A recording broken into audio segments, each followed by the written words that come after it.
we have Shanti, and she is the founder of Sewing4Good. So, Shanti, how did you come up with the idea of this organization? So my husband, Todd Dixon, has a company called Luminous Medical Devices, which does medical devices. And all of the medical companies were contacted by the governor's office in California when the pandemic was starting.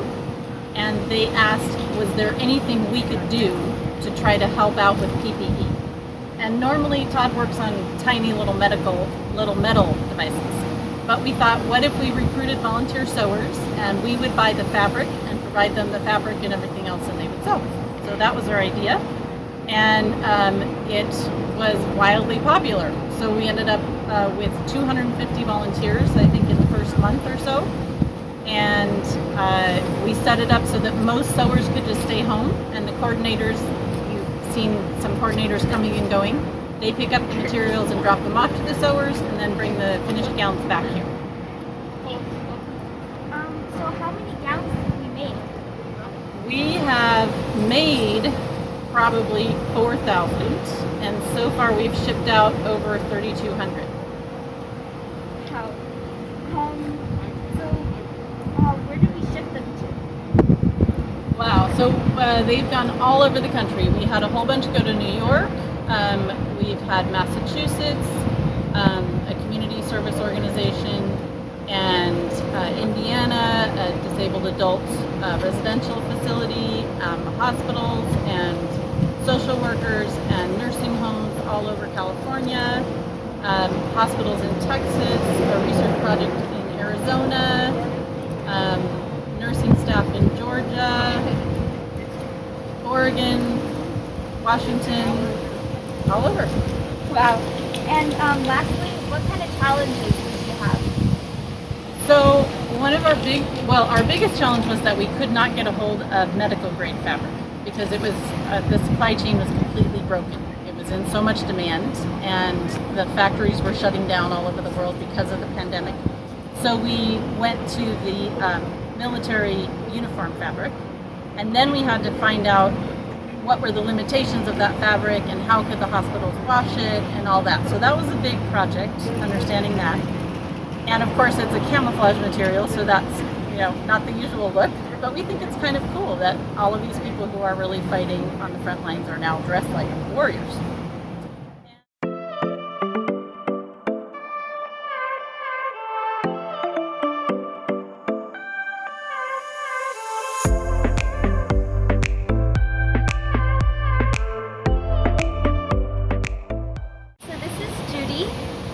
She's one of our awesome sewers, and so can you tell me a little bit about the instructional design part of the gowns?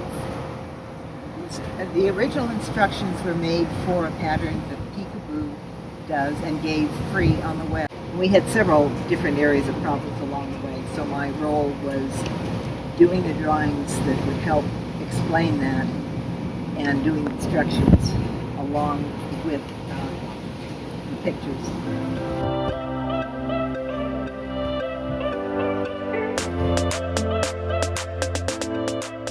I'm doing the packages. I have 10 bags, 10 sleeves, and I have 5 fronts pieces all together.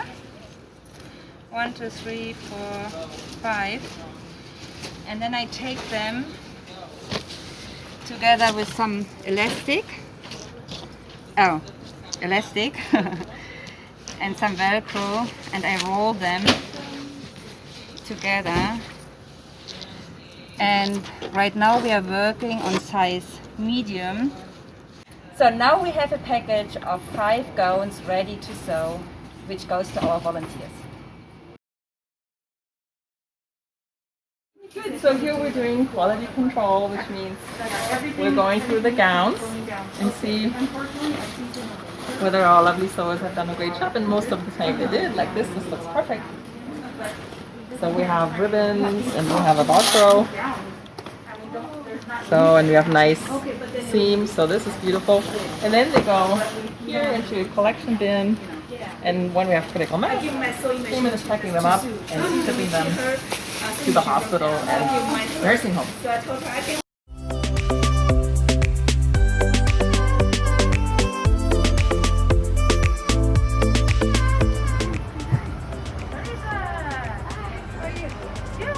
my daughter made 2 of the parts. Oh my Used the scrap fabric, and she was wondering if any of the sewer can sew them onto the gown. Yeah.